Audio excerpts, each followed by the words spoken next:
Hello. এই গুনগুন, সন্ধ্যেবেলা রাখিতে আসছিস তো? হ্যাঁ, দেখি প্রোটেস্টে বেরোচ্ছি, ওখান থেকে যদি সময় পাই তাহলে সন্ধ্যাবেলা ঢুকবো।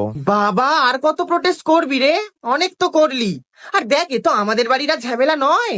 তাহলে কাদের ঝামেলা? মানে আমাদের বাড়িতে হয়নি বলে কি আমরা হাত গুটিয়ে বসে থাকবো? কাল যদি আমার সাথে হয়, কাল যদি তোমার মেয়ের সাথে হয় রিনাদি, দেখো প্রোটেস্টে তুমি নাই নামতে পারো, দ্যাটস ইওর পার্সোনাল চয়েস, কিন্তু যারা নামছে তাদেরকে অন্তত সাপোর্ট করো, মনোবল যোগাও বাড়িতে বসে।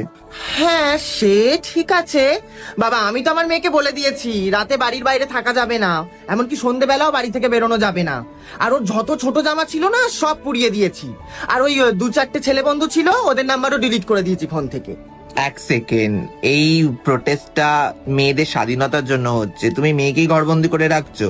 আর জামা কাপড়ের সাথে কি, রেপিস্টরা তার জামা কাপড় দেখে না? আর ছেলে বন্ধুদের নাম্বার ডিলিট করেই সেফ হয়ে গেল? মেয়েরা তো মেয়েদের থেকেই সেফ না।